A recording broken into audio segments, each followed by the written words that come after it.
How's it going, guys, and welcome to the Beyond Sunday podcast. Today's guest is the host of the Beware of Bulldogs podcast. It's Central Valley farmer. It is Caleb Nale. I hope you guys enjoy this episode, all right? So let's just get straight into it. This one, we're just going to go straight into it, all right? Tell us about, first, the Beware of Bulldogs podcast. Why did you start it? What made you start it? Talk to us a little bit about that. Oh, man. Well, we started in 2019 to my wife's chagrin, I guess. How old are you? I am 27. And you got a wife? I have a wife and an 8-month-old. And an 8-month-old. Congrats, man. So I'm trying to catch you, man. I actually got 2 kids. But, so yeah, you're perfect. See, I'm one off. I have a 9-month-old. Okay. Yeah. So hey, it's that time of year, I guess. Heck yeah, man. 27, so you got married 27. How old were you when you got married? 23, I believe. Pretty young. Yeah. I mean, I think it's a normal age to get married, to be honest. Mm-hmm. But yeah, so in 2019, I wanted to do something with Fresno State because I've been a Fresno State fan my whole life. And growing up, I went to Fresno State and nobody would go to games with me. And I thought, well, what can I do to get people to get to know players? Excuse me. No, it's okay. To get to know players, because we had a walk-on football player that was my brother's roommate in the dorms when we lived in the dorms. Played a couple snaps on special teams, but everybody went to the game to watch him play, even though he hardly played. And I thought, well, it's because they know him. So if I can get people to know him, maybe I can get some more people interested in Fresno State athletics. Yeah. Football, basketball, whatever that may be. So in 2019, my roommate and I, or former roommate and I, started this podcast, and it's gone from there. It's changed how the podcast has changed. We do things a little differently from the beginning, and I was terrible at the beginning, but we started as a podcast interviewing current players, former players. Now it has slowly turned to, we do game breakdowns, previews. We have lots of current and former guests on, still athletes. And we have people from other teams that come on and talk about their teams, like our opponents. So it's blossomed from there. It's been a lot of fun. And, there haven't been a ton of us in the Central Valley. And then I caught you on Instagram, and I love what you're doing. And as a follower of Jesus, I couldn't ask for a better podcast in the Central Valley. So thank you for starting one. Well, thank you for that affirmation. Like I said, I appreciate that. I don't take compliments too well. I don't know how to take them, but I appreciate it. Now let's talk about, since you brought up, well, this is about Jesus, right? So I want to talk about that journey, your journey with following Christ. We talked a little bit about how you did go to Lavinia. Is that a private school? So when I was there, it's called Kerman Christian, and the church was Kerman Covenant Church. It is a private school, just that the church started. And so we went there. I say we, I have 3 younger siblings, and we all went there through elementary school. So talk to us about that journey, man. I want to know about that. How was it going through school for you? Did you go to a public school eventually? I did go to Clovis East, right? You said. So talk to us about that journey, man. I mean, for a lot of us, if you've heard, I've talked about before, the pressures of the culture in school, the pressures of like peer pressure of maybe doing things we know we probably shouldn't do with the morals that our parents have instilled in us. So talk to us about that, man. Well, I was lucky enough to have 2 God-fearing parents, and both sets of grandparents around that were helping out as well. And so starting school and going to this Christian school, I would say you're more sheltered from the culture that you brought up. And I think it's a great place to start because most of the kids there, I'd say 99% of the kids there come from a Christian background or a background where they know who Jesus is. And so, yes, you're a little sheltered, but it's a great environment for learning how to play with other kids. So I really appreciated it. Now, going into middle school, I didn't go to Kerman Middle School. I'm being from Kerman. I went to Rayburn, which is the feeder to Clovis East. That was a little bit of a culture shock. However, before going to school, I was on travel teams. I was in the sports world. So I got to know what the culture was like through sports, which is a good way to do it, in my opinion. And I would recommend that to, younger parents like ourselves, because it's organized, it's a team environment, and you're doing it for each other, which is very similar to Christianity and, loving your neighbor as yourself and love the Lord your God with heart, soul, and mind. And so going through 4th grade to 6th grade, learning what the culture is like, how people talk and act and interact with each other was good for a guy or a young boy that grew up in a private school. Mm-hmm. So, like you said, it was probably culture shock. Yeah, and it was a culture shock in the sense of I did not realize what 7th and 8th graders did outside of the classroom. Mm-hmm. I didn't know. I knew what they did on the basketball court and in the bus ride to the game, but I didn't understand that there are people out there that don't have my best interest in mind, and when I say that, I mean they are making poor choices that are affecting me. Mm-hmm. And and even the conversations, they're not uplifting, and that can happen in Christian conversations as well, or followers of Jesus, but we're more aware of it, in my opinion. And so I'm not trying to separate. I mean, we are as followers of Christ separate, but it was a culture shock.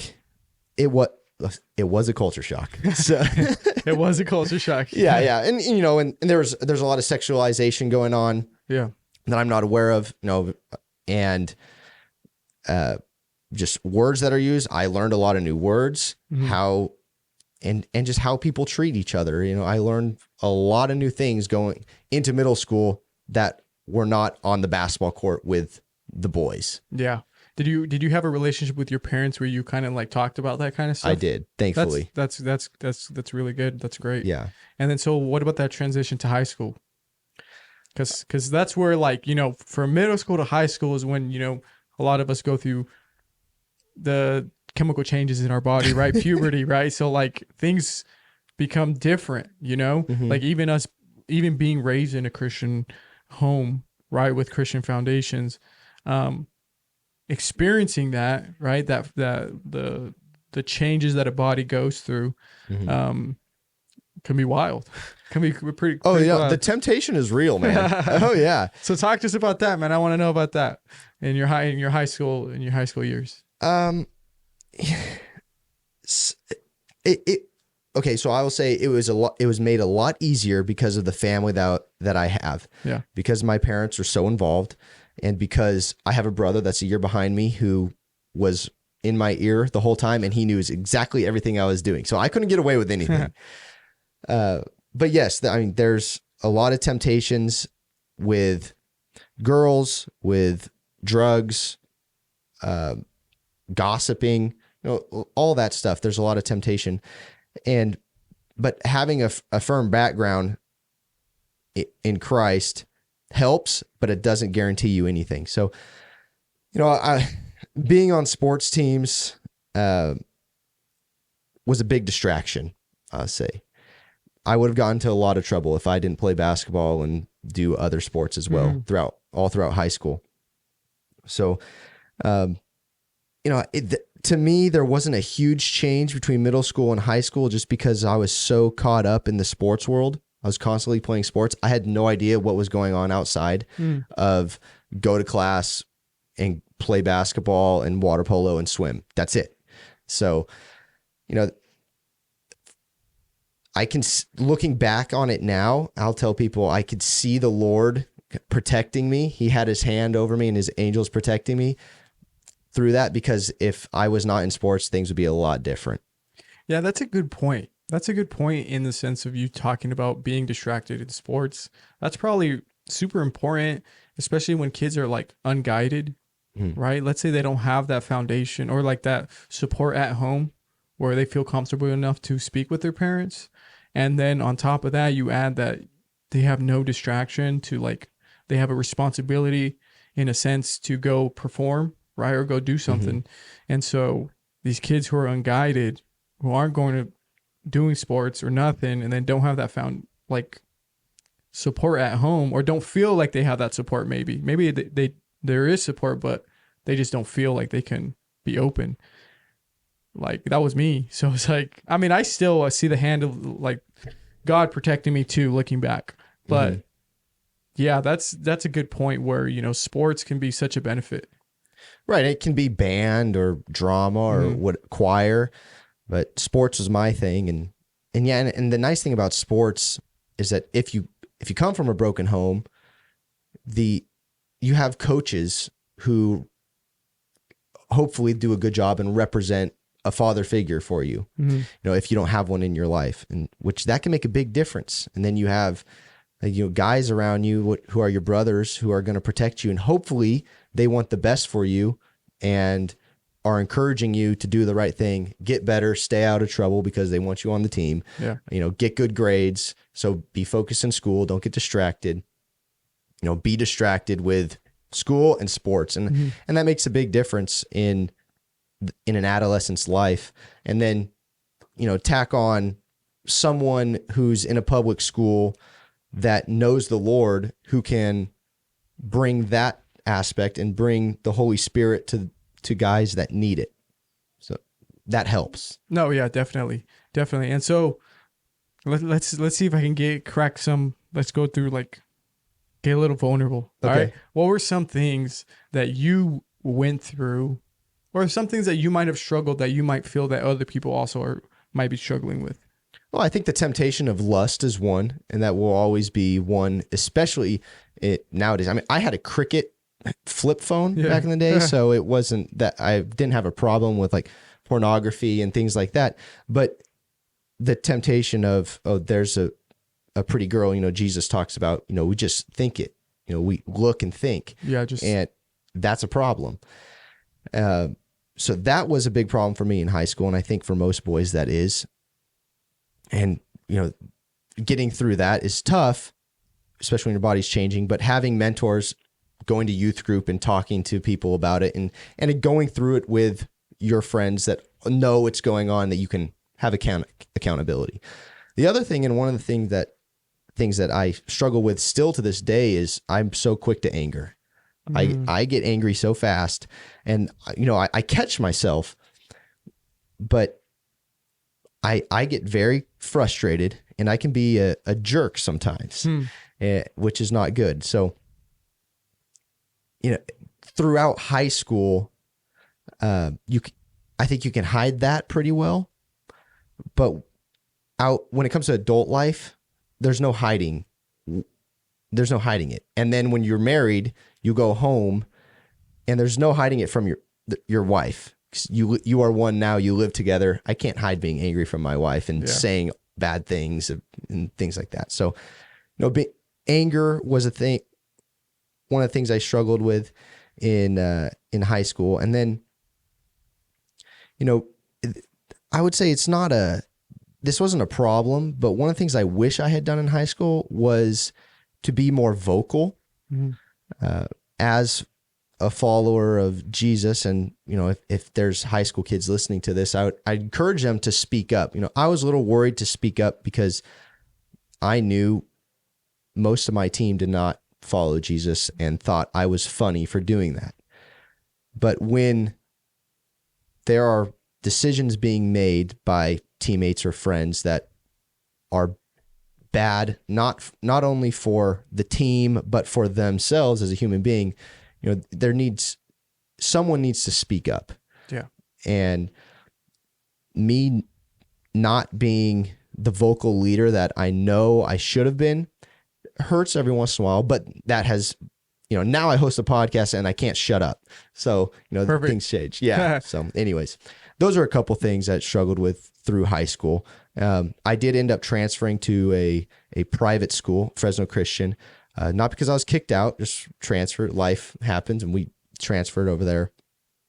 And there, I kind of, it was good for me because I could find myself and find where I needed to improve. So, there was a lot of learning experiences throughout high school and then eventually into college. That's interesting that you talk about anger. I haven't heard that one on the podcast yet, but that's one that I think a lot of guys struggle with. I am known to be a really nice guy, right? Like face value, you know, you don't know me, right? So it's like, yeah, he's a really nice guy. And for the most part, I am, right? I try to hold myself to a standard where I'm looked at because I represent Christ, that's important, right? Mm-hmm. But, the people closest to you, I mean, like my wife too, I can't hide it. Right. Like she knows like that. If I'm upset, like I'm the nicest guy, but once I get like mad, mm-hmm. It like completely changes. I'm like a completely different person in a way. And so, dude, like what do you think that is? Did you see a lot of the times, we develop or get habits from our parents, mm-hmm. right? Like, my dad didn't grow up in a religious household. So he grew up with no parents on the streets in Mexico. So, he dealt, and he talks about it, that he dealt a lot with anger. He was a very angry man. Like if you looked at him, he would tell me like, if he's walking down the street, if you looked at him wrong, like he'd want to just fight you because he was a boxer. So like that's the kind of person he was. Mm-hmm. But then, God changing his life and stuff, a completely different person. But there are, times where he does get angry, mm-hmm. and he's human. But for you, right? Did you like experience that, or was that just a natural thing that came to you? Or did you see sometimes maybe your parents dealing with stuff like that in your household? Yeah, I don't know. When it comes to my parents, I'm not sure. Anger for me is less of physical, like punching and fighting, mm-hmm. more of using my mouth to put someone down and shame them. Like in Proverbs, you're using your tongue is like a sword, piercing. I read that this morning. So that's what happens when I get angry, is that I start opening up my mouth and saying things that shouldn't be said and putting people down. So, and growing up, I think just having, okay, well, you're making me think now, man. But I think having siblings, and being afraid of my dad, who would spank me all the time. I was not I got in trouble a lot. So I was spanked, and it was well deserved. But so I used my mouth to get out of beating my brother up. Then, in the sports world, I think I saw a lot of people handle situations certain ways, and they're successful at what they did. So maybe I thought that was the way to handle those situations when things got tough. Mm-hmm. That would be, I'm talking through it right now, but that might be one of the reasons. Is it because of like hyper competitiveness? Like, is it like, yeah, probably, where like, it's just almost like, yeah, kind of thing. And like almost not egos, but like, you want to win. Yeah, it's an ego. Yeah. Okay. Egos. Yeah. But like you want to win, right? Right. Like, I don't know if you know what, because I deal with the same thing with my siblings, right? Like I feared my dad. I mm-hmm. very rarely talked back to my dad, right? Because mm-hmm. he would spank me too. Like I was a pretty bad kid. But my brothers, we play a game called Super Smash. Oh yeah. You know it? Oh yeah. So we play even still, right? And we get really mad because we're super competitive.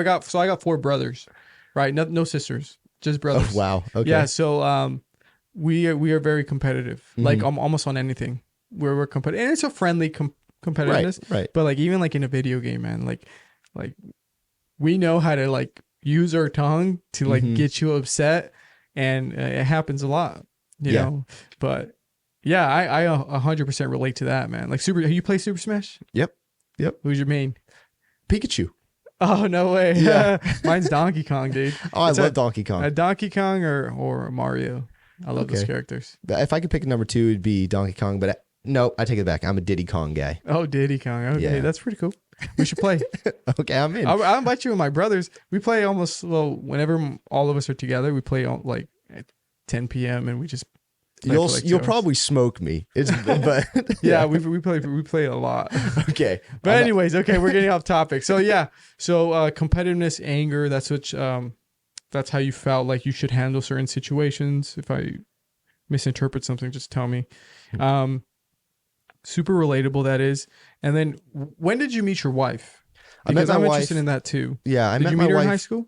No. So my wife's from Kingsburg, and I met her in the dorms my freshman year at Fresno State. So she's a year ahead of me in school. She's only 3 months older than me though. And I had a buddy in the honors program at Fresno State and introduced me to the honors class there. And I met her through him, and we hit it off, and now we're more than friends. So yeah, we dated throughout college, and What was your pickup line, dude? What was your pickup line? I'm interested. My pickup line? What was it, dude? Did you give her like the look, like Okay. the rock look? Nah. Yeah, no, I can't pull that off. I'm fat and slow. What was it, man? Okay, so this is a good story. So we had a really close friend group, super close, and I did not want to ruin the friend group. So I was like, but I'm into her, but I'm worried to ask her out, because if things don't work out, then it's all on me, because I'm going to break up the friend You group. make it awkward. You're making it awkward. Yeah, the I'm never going to friend get invited back. group. Yeah. So, and I wasn't too sure if she was into me yet. So actually my sister, we were close friends. My sister invited her to her birthday party. My wife's going to correct the story when this comes out, but I think my sister invited her and my group of friends to her birthday party, because we have a winery out in Biola, and there's a barn, old barn, and we're playing games out there.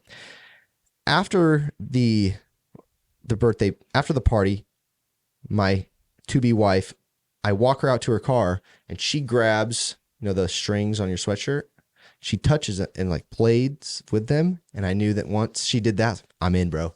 I'm in. Hey, dude. Yeah. So then, Yo. So, no, it was good.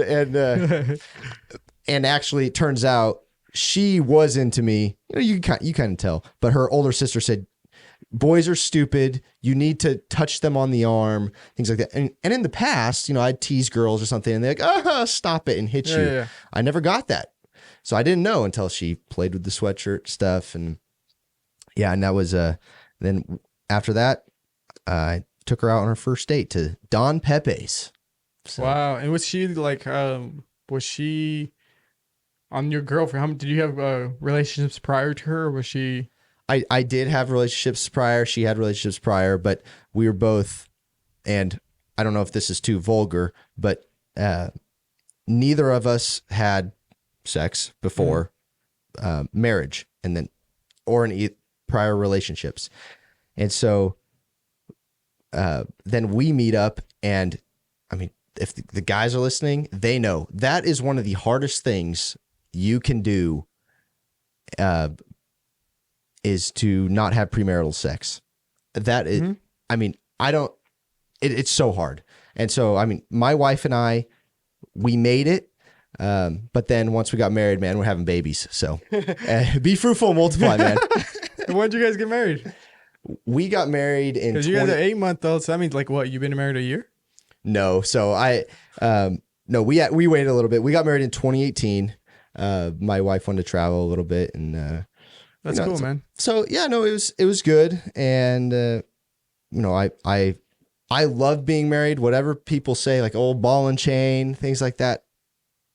I try to tell guys like, dude, you're going to have a blast. Yeah. Cause I absolutely love it. And then now we have a kid, and I'm telling people that are worried about having kids and traveling, like there is no greater joy than having kids. Yeah. I absolutely love my son, and I wouldn't trade anything.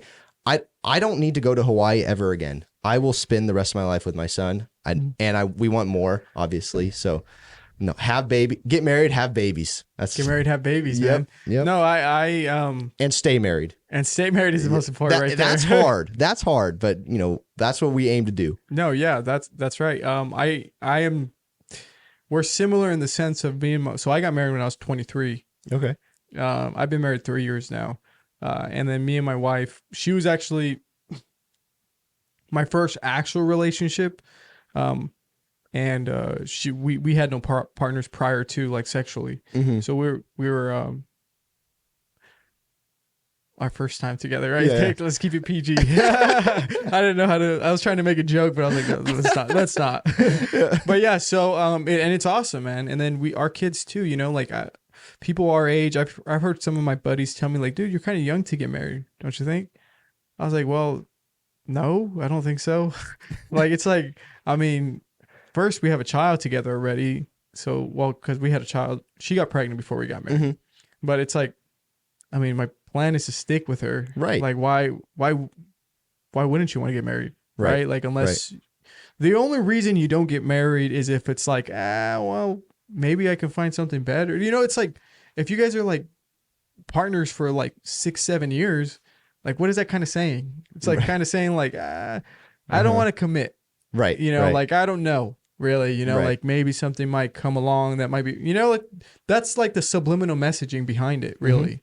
Mm-hmm. So, yeah, man, I relate to you a lot, man. A lot of people tell me that too, where it's like, oh, I feel like kids, I'm going to be limited. I'm like, dude, there's nothing greater like than just seeing my son playing with my kid. I'm telling you, bro, like right now, like yours is 8 months old, Mm-hmm. 8 months old. Mine is going to be 3 in August. But dude, there's nothing better than just like playing dinosaurs and like pretend toys. I can't wait, man. Dude, it's so cool. Yeah. Do you have a girl or boy? Boy. Mm-hmm. What's his name? Truett. Whoa, I've never heard that name before. Truett, that's pretty cool. Yeah. Truett. So my son's name is Miles. Miles, I love it. Miles, I have a cousin named Miles. Yeah, so Miles. So I'm Hispanic, Mm-hmm. right? So my last name is Villarreal. Okay. All right. But my first name is Kevin Caleb. So I always Great name. yeah. So I always joke around because my wife is her father is white. So I always joke around like I'm like, hey, when I'm around you, when I'm around my white folks, I just say my name's Kevin Caleb, and that's it. And so my son's name, right? It's always a joke I always do. But my son's name is Miles Harrison. Okay. Yeah. You don't get whiter than that.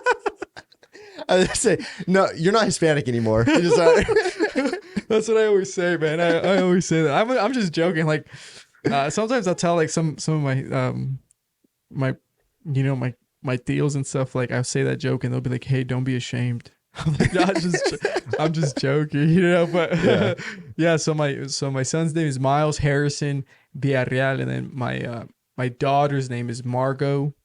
Oh, I like it. Yeah, Margot Faye. Margot Faye. Yeah. I don't know. Where'd you get Faye from? It's my wife's grandma's middle name. Okay. So Faye. I love the older generation names are coming back, man. I love it. They're coming back, man. Yeah. They're coming back. Mm-hmm. But okay, let's talk about your marriage, and then we still got some time, man. We'll get into your podcast too and your podcast journey, college. I want to talk about that too. But being in the relationship with your wife, right? You talked about her knowing you, or like being able to tell that you're upset, even being married at a young age. What do you think are some things you've learned being with her, right? And some advice or whatever. Like, what is it that you've picked up on? Maybe some flaws you see in yourself. Impatience. I know mine was impatience. Like I was a very impatient kind of guy, and it took a couple years for me to kind of get out of that, like almost like an immaturity, and learn like, hey. Anyways, I don't want to get into that. Yeah, I totally agree that the immaturity and impatience, that is, I think a lot of guys are going to struggle with that when they first get married.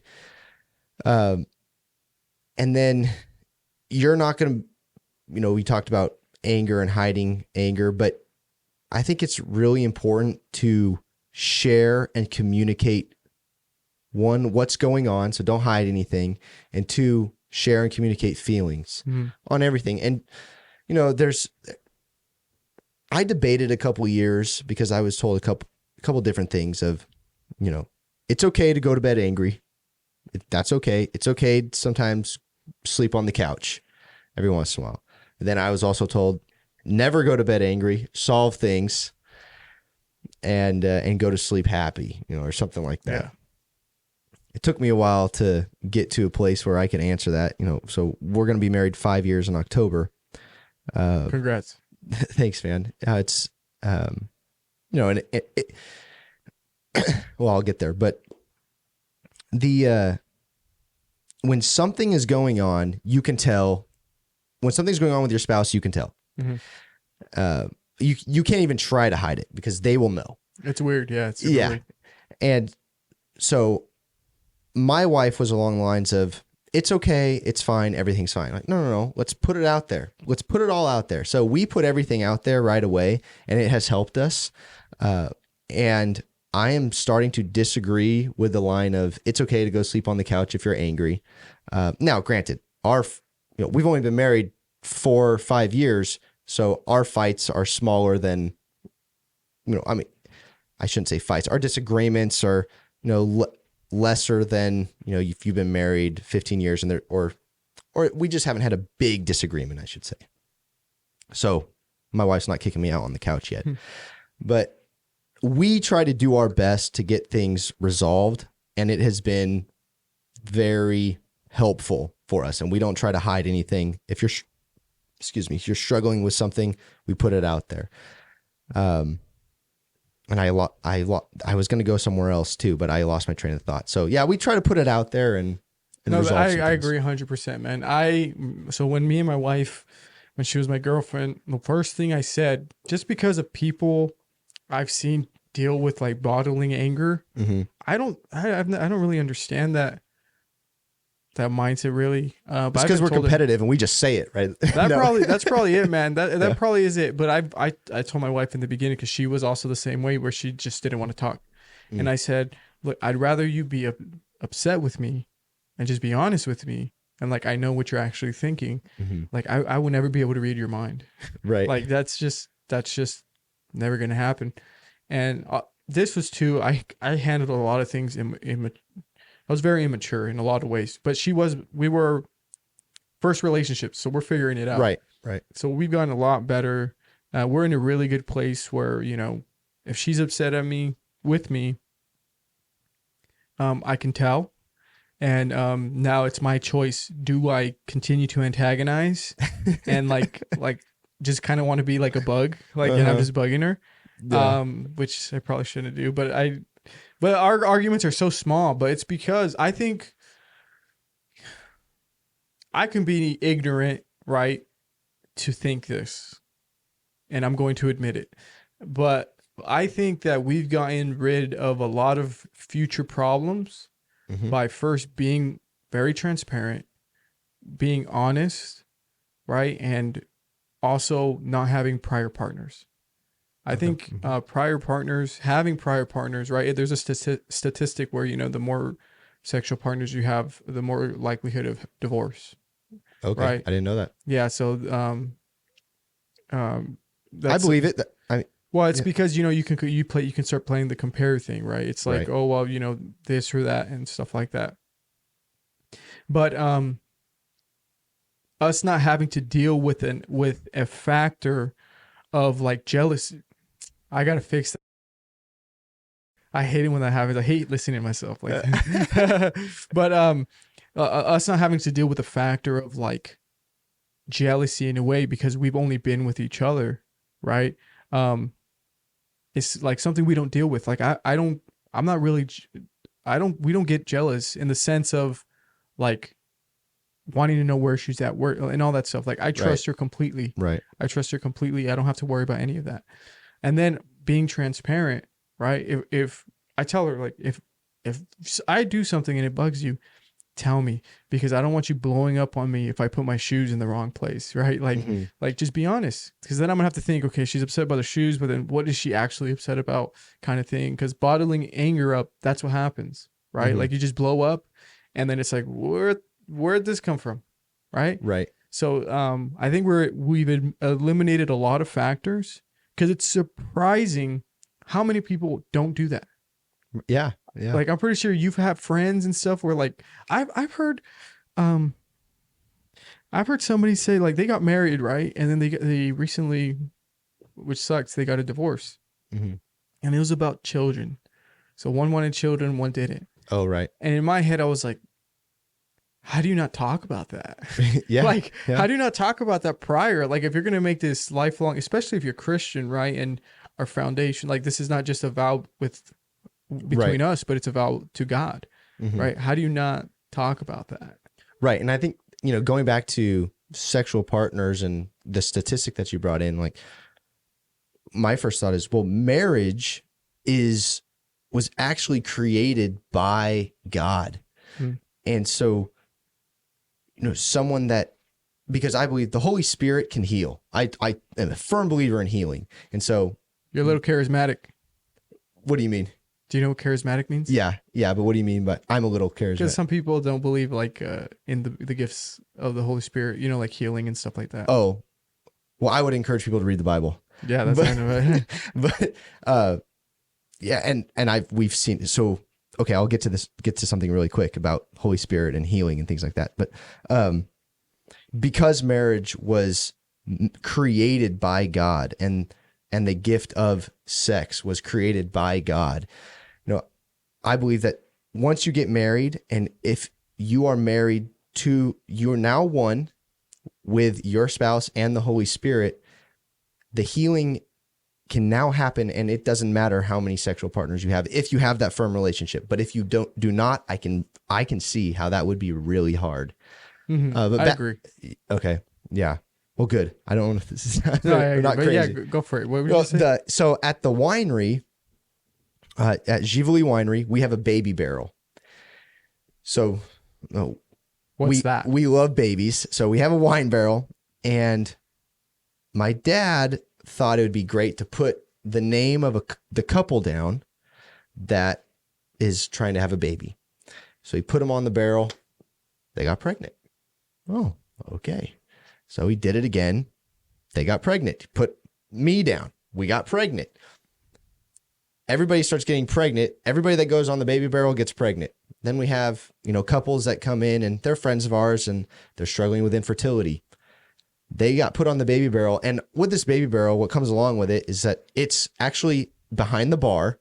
And so, yes, we're serving alcohol, and we're praying for these families, for these couples, and for their babies and kids, and that they may have kids and things like that. Well, the couples that struggle with infertility, they had twins. Oh, wow. So, we are firm believers in prayer and healing. And I mean, we're so excited about the baby barrel, and now, we're praying for all kinds of healing. So, I mean, there's certain kinds of healing, like, that are tough. Like, my grandpa is 90 years old and he can't walk. Praying for healing there, I mean, I believe God can do it, but that's a little different than if I'm praying for a 24-year-old to get pregnant. Yeah, it's different. Yeah. Yeah. And the body aging is a natural law, right? I mean, that's something that everybody's going to go through. So, right. So I just don't want people to get that twisted. No, I get what you're saying. That's cool, man. That's super cool that you guys have that dynamic. The baby barrel. Yeah, man. That's pretty cool, man. We're going to keep going. So whenever you want to have a baby, just let me know. I'll tell you on the baby I think I'm done barrel. for a while, but I appreciate that. I think I'm good with 2. Okay. I think I'm good 2 for right now. Another one's coming. No, don't put me on that barrel, man. You just gotta write my name down. That's cool, man. That's super cool. So, man, I would love to get into healing, but this is about you, right? Because I don't want to get off topic on so many different subjects. Because I grew up, just so you know a little bit about my background, I grew up very, very charismatic in an apostolic church on California. You probably heard of it. I grew up on California. So it was ATOP before. It's the Apostolic Tabernacle of Praise. Okay. I don't know if you heard of it. It's before you hit Dickinson. It's like a mile or quarter mile. I mean, a half a mile. I know. Yep, I know. Yeah, okay. I don't. Did you ever visit? No. Okay, no. Because I grew up in that church, right? And I love where I was raised, right? And all that. But it if you didn't know, it's very, very charismatic, Mm-hmm. and it's also oneness and stuff like that, right? And there's What is oneness? Oneness is there's Trinitarians, and then there's like modalists. I've never heard of it. So I'm guessing Trinitarian is like the Trinity. The Trinity. And then oneness is just one. No Trinity. Right. Just God. So it's different. It's a lot different. Okay. And it's very, very charismatic, like in the sense of like, there's a lot of limitations that it has in the church, right? And man, I got completely lost. Why did I bring up the church? What were we talking about prior? Dickens, California. We're talking about the church. Charismatic. Oh, Healing. that's what I was going to bring up. Okay. Because like in a charismatic church, a very, very charismatic church, healing and like speaking of tongues and a lot of this stuff is very, very emphasized. Right. Like very, very emphasized. And so I can understand where you're like trying to like separate because, just growing up in that environment, it's you can kind of take things like that a little differently and stuff. Yeah. The shorter leg, stretching it to the longer, making it even. I'm not that far. Yeah. Yeah, but I don't know why I went down. I'm trying to remember why I went down. I know there was a purpose. Like I said, I love my church. I love my ETOP family. Well, now Is it it's about family healing? I can't remember. Okay. Man. I can. I'm not even gonna try to rewind it. But anyways, I'm not trying to offend anybody. I feel bad now for bringing that up. Well, no. So, I mean, just to bring it all back together, bring it back, man. Bring it back. Caleb. We're gonna see if I can do it. So you have the charismatics. You have like my church where it's very legalistic, and you have lots of other dynamics, or I should say denominations. And in my opinion, it sucks that we have all that because to the outsiders, to non-believers, it looks weird and scary because all these different things. However, a house divided cannot stand. Yes. Now, but I can't say, I can say a lot of things, but I can't condemn anyone because if you believe that Jesus is the Messiah, died and rose again, what are we going to argue about there? No, yeah, I agree. Like certain things, it's just how people translate it and not translate, interpret it, right? Mm-hmm. But salvation issues. Yeah, but it's when they make things salvation issues, right? Right. It's been like, okay, and then what is biblical when it comes to salvation? Mm-hmm. Like, okay, it's cool what you think it means, but it's like, because sometimes it's like, well, try to interpret it how you interpret it, right? Some people will say that, like, well, I interpret it like this. Well, this is what I think. Where it's like, I feel like it should be like, okay, that's cool that that's what you think it's saying, mm-hmm. but what is the Holy Spirit trying to say, right? What is God trying to say through these words? Right. Like, or were those words even written to? Are you taking it out of context? Yeah. Are you reading like what's going on? Like, are you just nitpicking a verse and then like applying it to something that's like almost like it's because this is what you think. So you're trying to get like a confirmation by like just taking a verse out of context when it's like, right. Or, they were doing things because the end of the age was coming and they had to get some things out and spread the word of the church. I mean, that's a whole different story for another episode. But that's a lot. But that's what I was saying. That's what I was going to is like, I want to go down that rabbit hole, like healing and like, I would love to go down that, but right. we don't have all the time in the world. So right. we should get back on track to you, man. So, okay. College. Let's go back to college. All right. So, you attended Fresno State? I did. Okay. And then, what were you majoring in? I was majoring in enology. I've never heard of that. That is underwater basket weaving. No, I'm just kidding. I was like, what?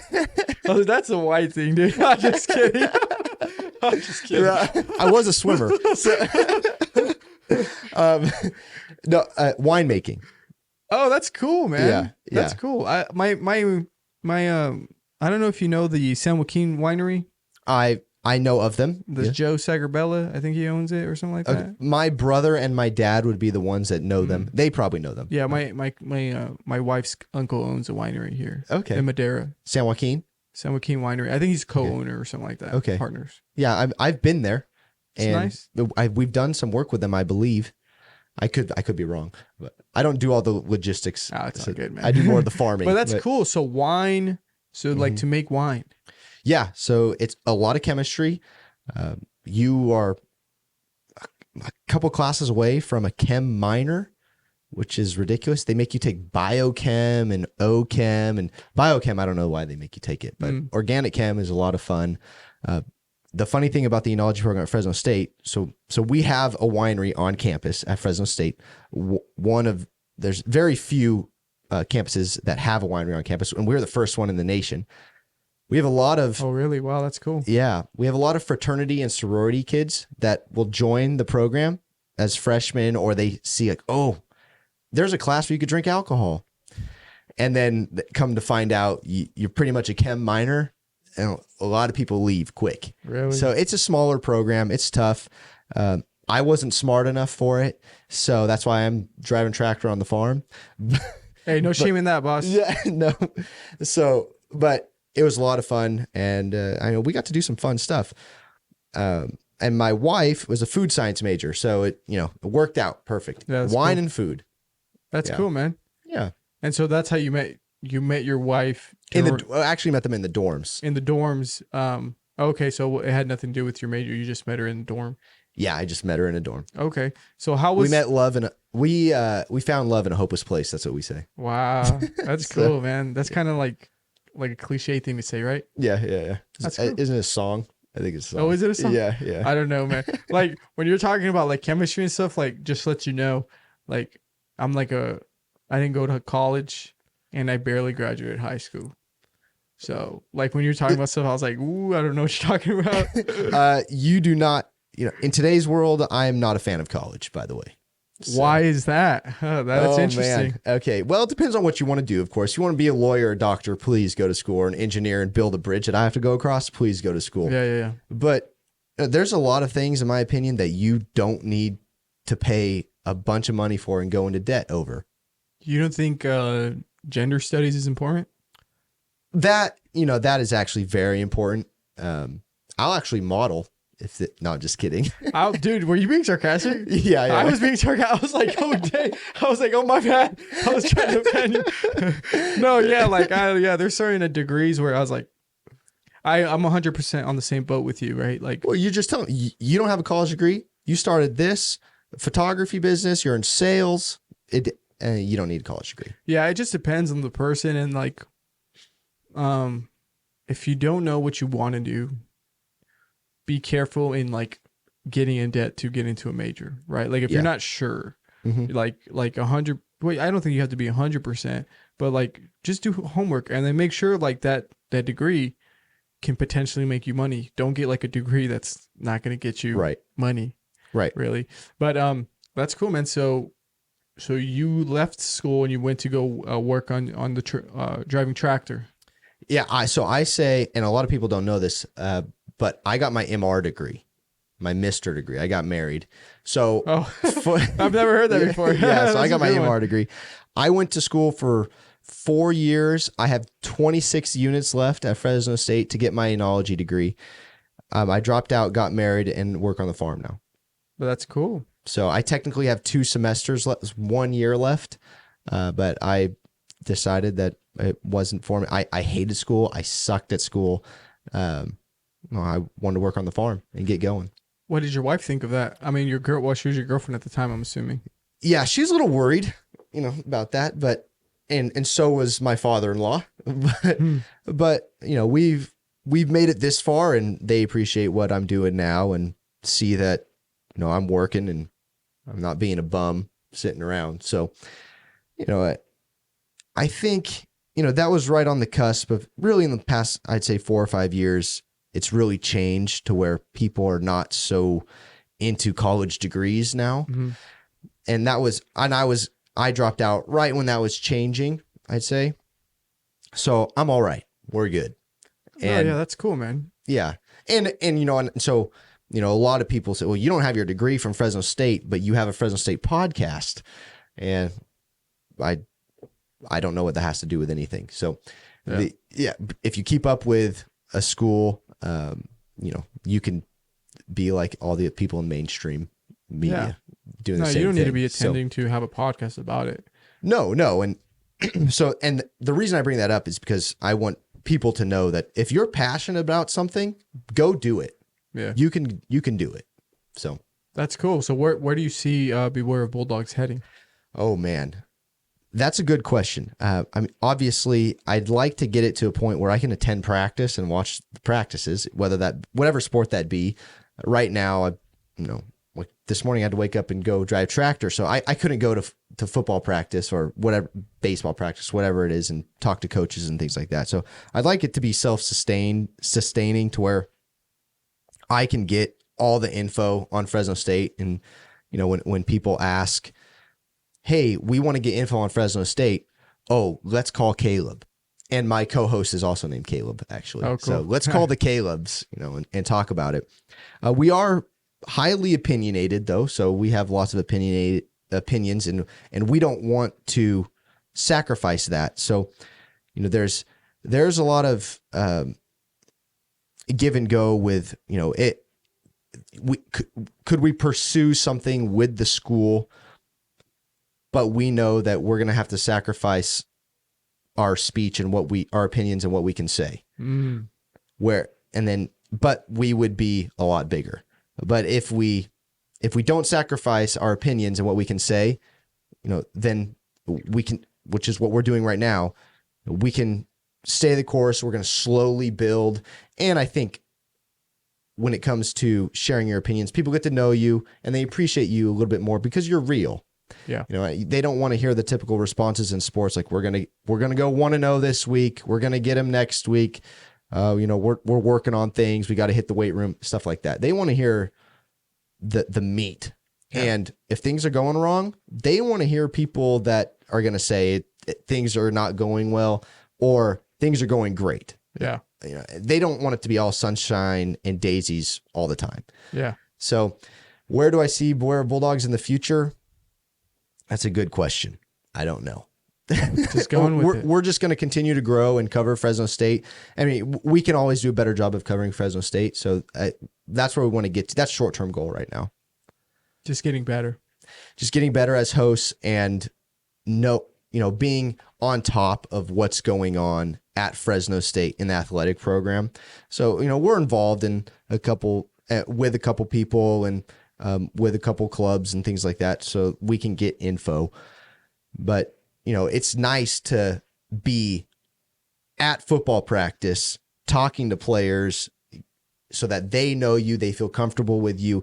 I saw, I can go watch a couple reps and tell someone exactly what I saw rather than relying on you going to practice, writing down what you saw, and then I have to make my interpretation from what you said. It doesn't go well. Yeah. A lot of things I can miss a lot of things. So I would rather be that guy where if people trust me, like, hey, look, he's been throwing dying ducks. It's not going well.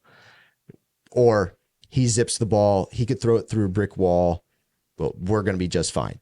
I would rather be that guy than relying on somebody else. That's cool, man. And so your co-host is Caleb too. Mm-hmm. How did you meet him?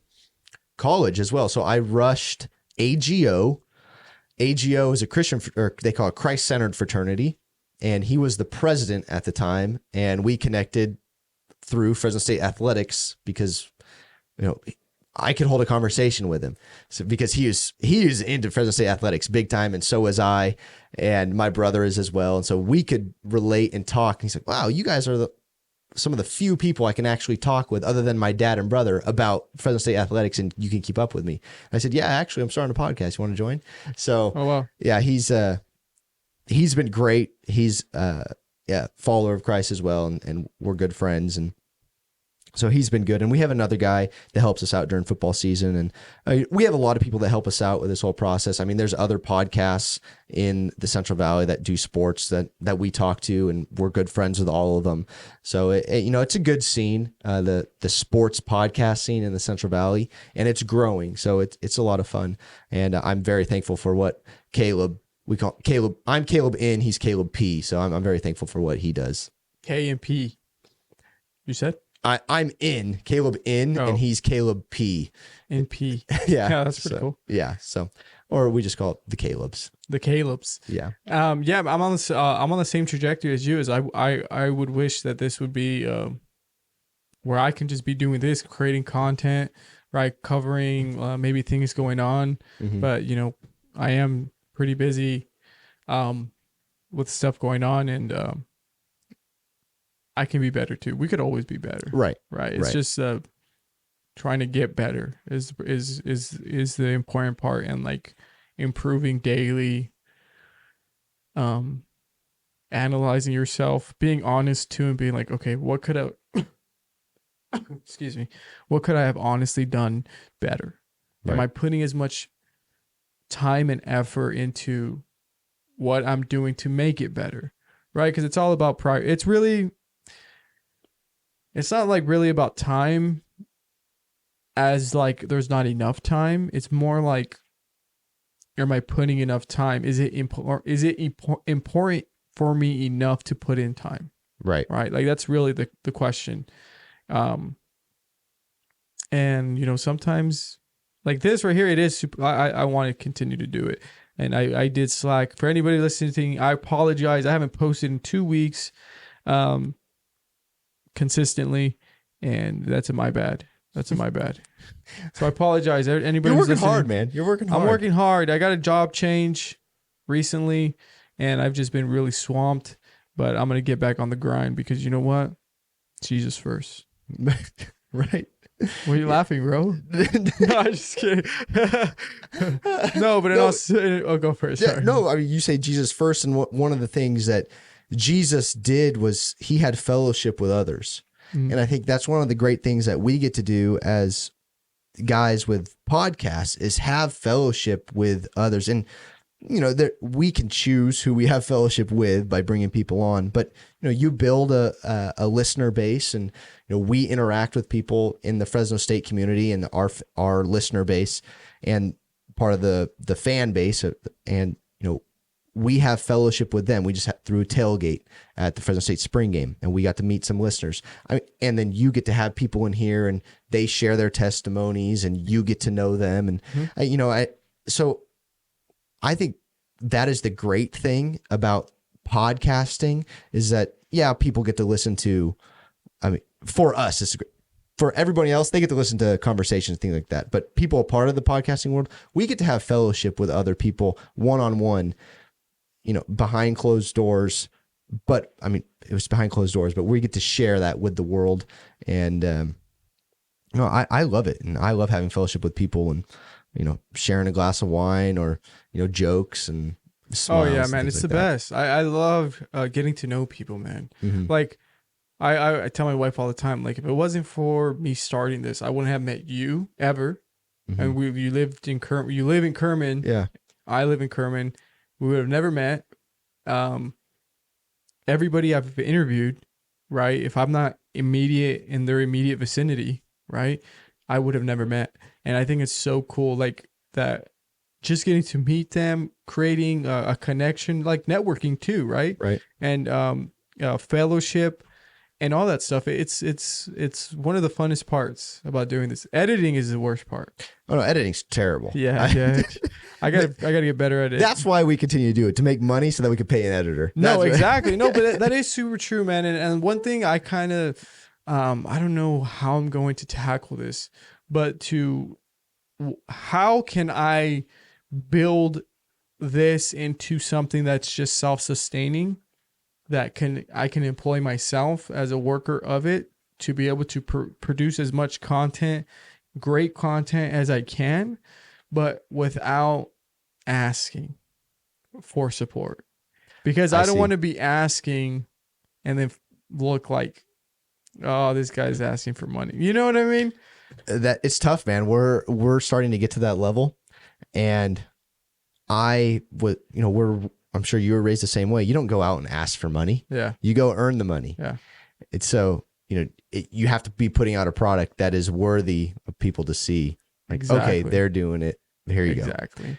Like my plan for this, right, is once I hit 10,000 followers, which is a big goal. Mm-hmm. But I feel like I can hit it, especially if I get on the ball again and just be as consistent as I was. Like in 2 months, man. In 2 months, I'm at like 1,300. Dude, that's awesome. But it's because, man, I was posting every day, Monday through Friday, learning. You can see it like on my reels. Mm-hmm. On Instagram, it's that high. On YouTube, I need to build it more so that I can have this YouTube can also be a source of income, right? Mm-hmm. But I listened to a podcast today about this. which one? I don't even remember, but they were talking about followings and media and YouTube and Instagram and reels and things like that. And they're saying you only need 100 listeners, because what happens is you get super fans. They're called super fans. And so when a podcaster has super fans, so people are going to listen to you no matter what you talk about, no matter who you have on, they're going to listen. Those people are more committed than someone with 50,000, who is an influencer with 50,000 followers who just follow you because they saw one reel. They're not going to buy things from you. But you have 100 super fans, and all those, let's say you have 400, 500 listeners, you have 100 super fans, they all buy something.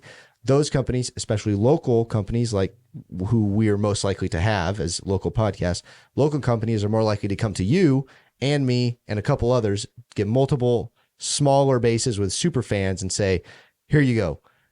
And then those 100 people buy and they make money. So in reality, you are just building super fan. You want to build super fans rather than just blowing up your followers, numbers. I mean, it's nice to have that 10K, right? Now it's the K. It's nice to have that, but in reality, you don't need that. You can do it with just 100 super fans. That's interesting. You should send me the link of that. I will do that. Yeah, send it to me, because I told myself because prior, man, before I started this, I was very negative in the sense of my opinion of myself. But because my opinion of myself was based on the way culture sees success, right? Same way. I had the same thing. Yeah, man. And it wasn't until, like, you see that whiteboard right there where it has John Paramo, the picture of John. Yeah. Shout out to John, But God Co. Right there. I used to be right there with it. You like Star Wars? I love Star Wars. Oh, come on, man. Not the new stuff, though. You don't like the Mando? Oh, no. Mandalorian's fine, but no, like the movies. Oh, the sequels to trash. I agree. They don't even exist in my world. No, they don't. I'm hoping that this doesn't connect to it, which it is, but like I love it, man. The Mandalorian was so cool. Yeah. Like I love season 1, season 2, season 3 was all right. I mean, but it was still good. I mean, they can't have bangers every season. No. Right? Season 1 was like the best. Top of the game, dude. It was so cool. Look at that, bro. You see all the Star Wars stuff? I even got, that Boba Fett was not that cool. The best episodes on Boba Fett were of The Mandalorian. That's basically what it was. Yeah. Yeah. But I love Star Wars, man. I have those two lightsabers right there. I mean, that was the first thing I saw when I walked in. Come on, man. I love Star Wars. Anyways, what were we talking? We're talking about John. John was over John here. Paramo. Yeah. So on that whiteboard right there, I would write down, think about this. I would write down, everybody thinks I'm a loser. And I would have it put there, and I had such a negative opinion of myself. And my thing was, I'm going to prove them all wrong. Right? Like that was like my thing. And so, very toxic, very, very like bringing down my confidence, because at the time I was barely making it, right? Like I was, like, imagine I have this home to pay for with PG&E, gas, electric, and the job I had at the time was I wasn't making enough I was like balancing credit cards. I was barely able to live here. It wasn't, shout out to my cousin Abraham Vasquez. I'm gonna shout out two people. Abraham Vasquez, dude, I love you, brother. He's my cousin, but he's been a blessing to me, man. He's been a blessing to me. And I'm gonna shout this other guy, Dylan Demers, dude. Shout out, bro. Appreciate you. Without those two guys being a blessing in my life, I wouldn't be able to afford this house, right? That we're living in. And me having this mindset of myself and this me chasing this so-called success that I just so desperately need, not realizing that this success is taking place because this is a higher priority than my relationship with God. So it wasn't until it's crazy. Well, it wasn't until I had like this moment where I was just like, God, you know what? I'm done chasing what I think my meaning is, what I think I need to do. I'm done. I am okay because I am okay with where I'm at. I am blessed. I have my family. I have my son. I have my child. And I'm a son of God. That's the first, right? So all this stuff, all this opinion of myself doesn't matter. I'm a child of God. My rewards and where my target should be is heaven, right? That's where I want to be. I want to be in eternity with my Lord and Savior. Once I change that perspective, there's still a lot of me that's the same, but once I changed that perspective in my head and I started reading more, I started praying more, looking for a relationship with God, strengthening my relationship with God. It wasn't until I did that, man. It's so crazy. Everything I've done in my life, I started this podcast. Doors have opened that I would have never thought would open. Like this job that I have, right? Like, it's taking me a little bit of time to accumulate, right, to this new work schedule. But dude, I'm making a lot more money than I was. Because of things I've done. It's like everything I've done in my life, everything I've done has now in this moment when I finally like surrendered to God, really, these doors are now opening, and it's like, it's crazy. Like Isn't it awesome? It's so crazy, man. Like this, and I would have never thought, right? And like the podcast, I was surprised, man. The first 2 episodes we had, the first one has right now like 500 views. And the first 4 have consistent like over 200, 300 views. And in my head, I was like, I'm only going to get like 10, maybe 15, because the only people who are going to listen are people who know me. Right.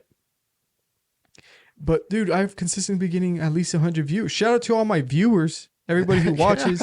I've been getting consistently 100 on almost all episodes. That's awesome. Yeah, and it's a blessing, man, and it's so cool.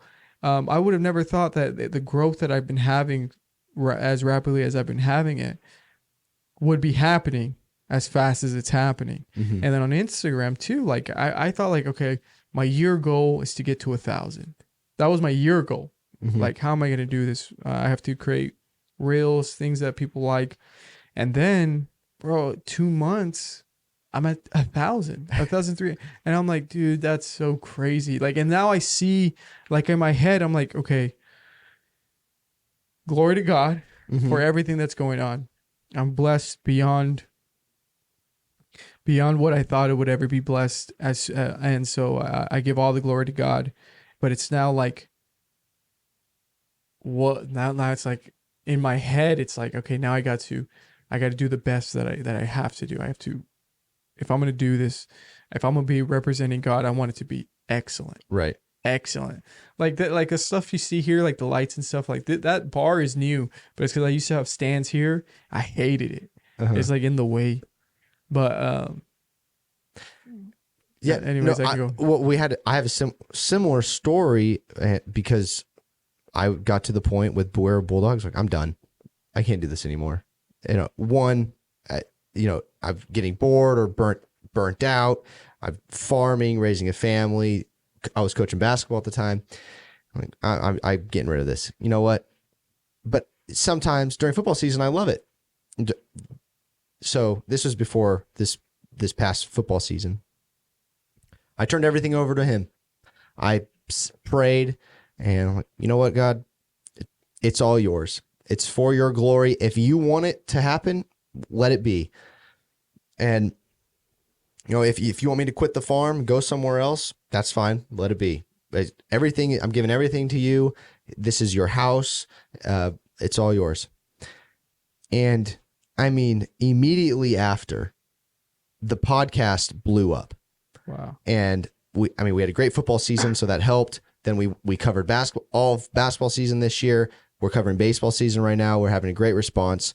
I'm like, okay, well, and it was not, and I did nothing. Like, I literally did nothing because in my mind, like, I don't want to do it. Little did I know, I love doing it and I want to do it. And so when I gave it to him, I have loved every second of it, and he has taken care of the rest. It's been wonderful, and and I don't see us stopping anytime soon. There was one more thing that you brought up that I was going to talk about, but I forgot. So, but yeah, giving it to him is the best thing that you can do. So, I mean, if people are struggling or you have options, I give it all to him, because he's gonna or you let his will be done, and I guarantee you will find joy in those things. And even if those things are hard, things get, because editing sucks. Yeah, it sucks. But you find joy in those things. No, yeah, exactly. It's like you're taking the pressure off of yourself, really, right? Like this whole idea of you putting all this pressure on you, like, I have to do this, I have to do this, I have to do this. Once you take that pressure off you, I mean, imagine that the weight lifted off your shoulders, because now you're not putting yourself down, right? And now you're putting on his hands, and how much that can help you, in the sense of, like, maybe you were just blocking yourself mentally to something like a door that was there that you didn't even realize. And then now, because you're giving it to God, and you take all this pressure off yourself, you can see, it's like you can finally see, like, oh wait, that's been there, oh, that's there too. And like, but it's because you take this weight off yourself. It's like, I know it's on your hands, God. You let your will be done. I hate that. Oh, taking my voice. No, well, okay. So I remember the other thing that was going on. Go for it, man. Go for it. So you're talking about the whiteboard and what you wrote down. I had the same mindset, and I've had the same mindset. I had that same mindset for a very long time growing up in the basketball world and wanting to be the best, and the sports world, I should say. And then you bring that to your career and your home life and things like that. And you brought up the word toxic. It is very toxic to bring that into your relationship and your relationship with Christ. And what I found is, every once in a while it would encourage me. I'd get pumped to go do something because everybody thinks I'm a loser. Yeah, let's go do it. But that is awful. That's terrible to start your day that way.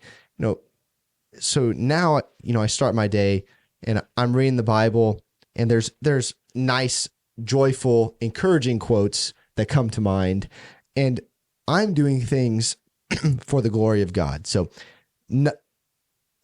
it's the same story as you, but that's why I have a really hard time getting behind people saying, like, nobody believed in me, and I told myself that all the time, and I'm gonna go prove them wrong. Because you get burnt out so fast, because it's such a toxic relationship with yourself and I think you're blocking things that Christ wants you to hear from him. Yeah. So I'm glad you brought that up. That's very true.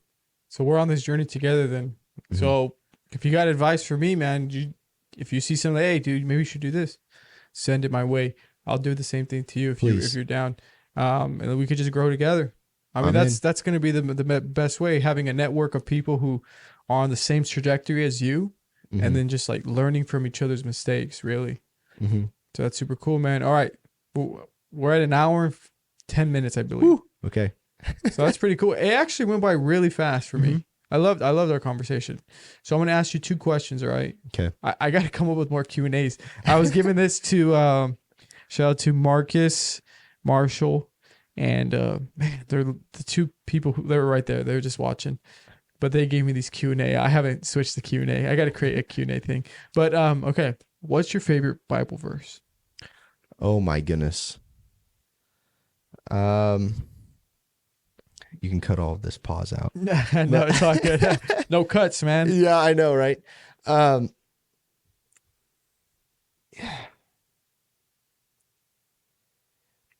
be on, and I was reading it today, and I thought this is a great verse. and I come back to it every time okay. The verse I go back to is Jesus speaking about the greatest commandments. And they ask Jesus, what is the greatest commandment? Trying to trick him. Or he says, how do I get into heaven? And he says, follow the 10 commandments. Do you follow the 10 commandments? Yes, I follow the 10 commandments. Okay. And he says, love the Lord your God with all your heart, soul, mind, and love your neighbor as yourself. And so it's hard for me to pick a verse because I love the life of Jesus and the stories that he tells and how he preaches to people using parables and different stories. And the other story, the story. You don't say. I gotta fix that. You're good. The other story that I love is the parable of the prodigal son. And I know people hear it a lot, but I think it's so relatable in life because we can lose our way. And also I'm a farmer, and eventually down the line, maybe there's inheritance, maybe. So that's relatable in my world. Mm-hmm. But in everyone's own personal life, we find ways to screw up. And we don't feel that we deserve what Jesus has done for us. But you look at the father of the prodigal son, and he kills his fattest calf and throws a huge party because his son has returned, and that which represents us coming back to Jesus, coming back to the kingdom and walking with him, getting to know him. I love that story, and I love this Jesus and the 2 commandments, because that's what that's what life is you love the Lord with everything, and you love your neighbor as yourself. And there's more into that. You can't just go around saying, I love you, I love you. Love is a very powerful word, and it's watered down in today's society. But, really, I think the verse after it, you have to look it up. He says, the law and the prophets are all about this. And so, I think maybe I'm wrong, but it says that you can fulfill all the laws by just man. We need to look it up. Dang it. Yeah, but but it's so meaningful and true. And when it comes out of Jesus' mouth,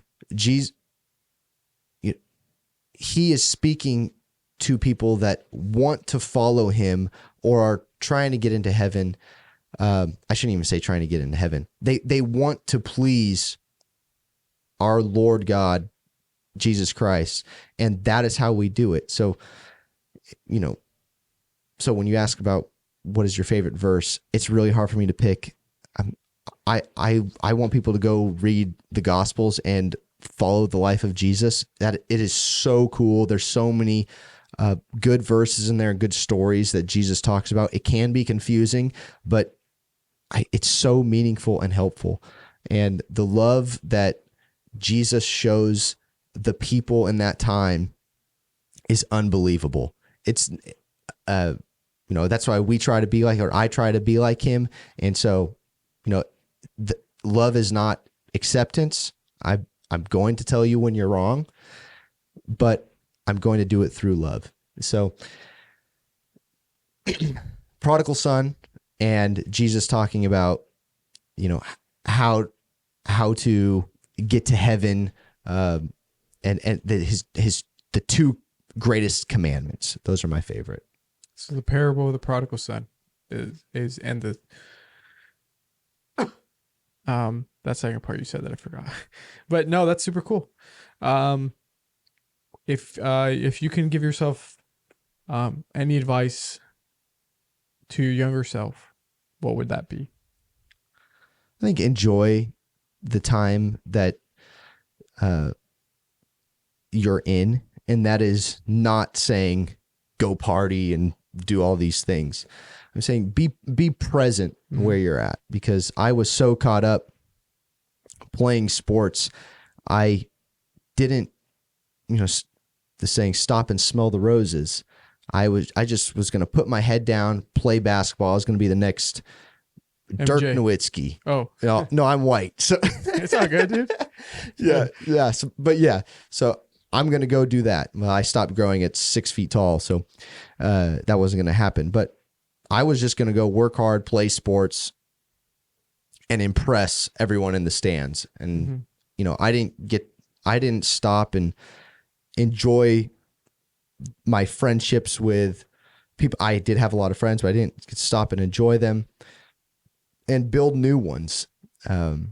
So, if I could tell myself that one thing would be, hey, just relax, enjoy your time here, get to know the people you're with. And that, like I said in the beginning, talk to them about Jesus and help them, because there are times when people reach out to you, even at the young age of 16, people are reaching out to you because they want help. Yeah. So be aware of that. I would tell myself that. Yeah. Yeah. No, enjoying the moment, smelling the roses. It's always like, I was telling my wife this, we have the benefit of hindsight, right? Right. So we look back because of the experiences we have, and we can say like, dang, man. But sometimes you're in the moment, and it's hard to remember that. It's really hard to kind of remember to enjoy the time. And it's an important message to tell people to enjoy that time. Because for me, like for instance, my son Miles, there was the last time he crawled, right? Is your son still crawling? He's just starting. Yeah. So there's a last time they crawl, right? And it's like, man, that went by fast, right?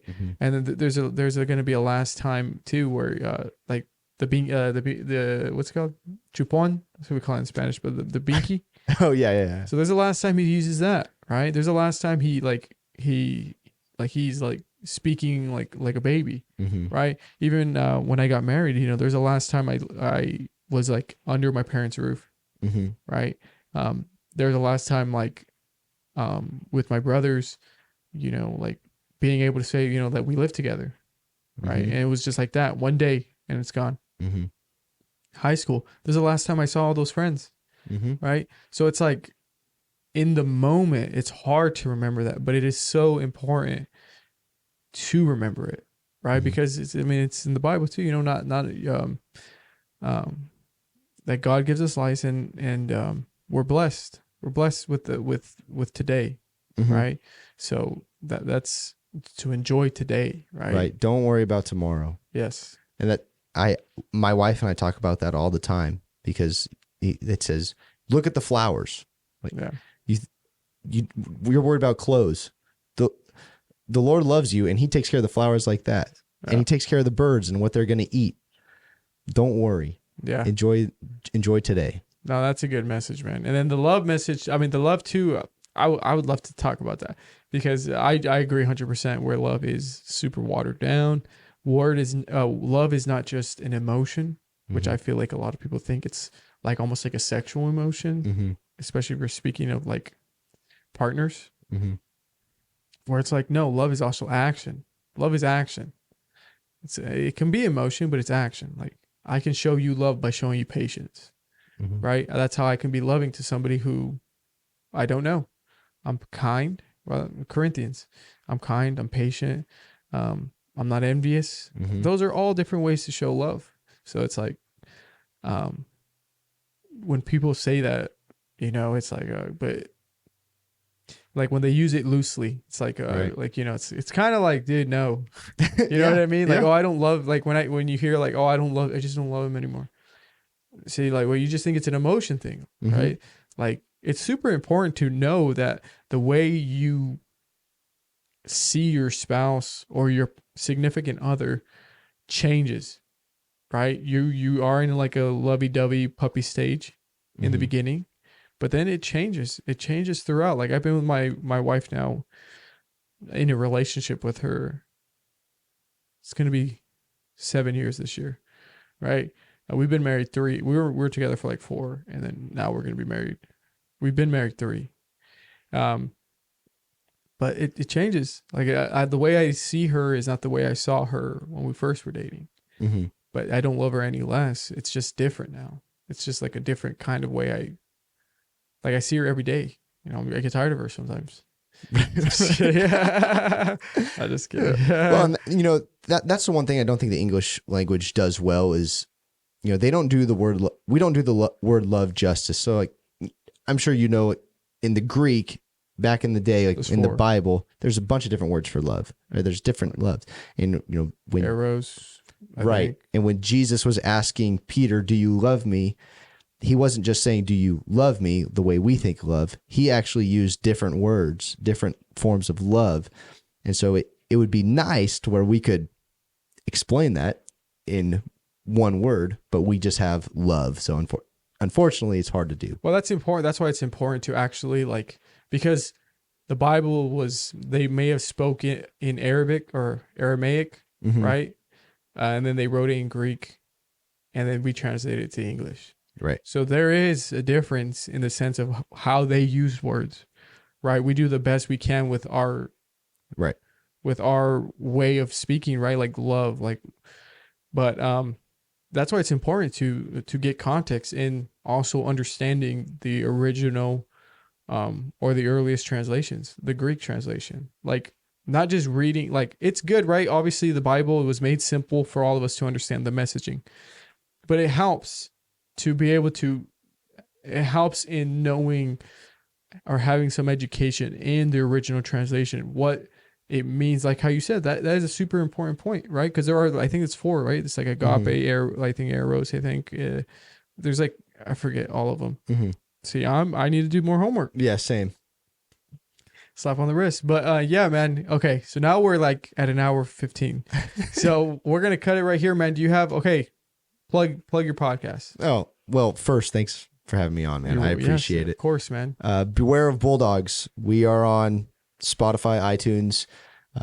This is your camera right here, boss. Beware of Bulldogs, Spotify and iTunes, or wherever other podcasts are, wherever you listen to podcasts. So we're covering all things Fresno State. So if you're into Fresno State athletics, or you have someone that's into Fresno State athletics, let them know, and we're happy to bring them along for the ride.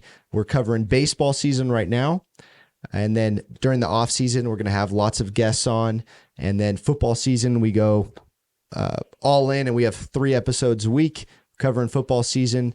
It's going to be a lot of fun. So you can follow us on Instagram, Beware Bulldogs Podcast, on Twitter, Beware CSUF. Perfect. So make sure you guys check that out if you guys are attending Fresno State, or if you're just genuinely interested. And with that being said, thank you guys for tuning in. God bless. Bye-bye. Bye-bye. Bye-bye.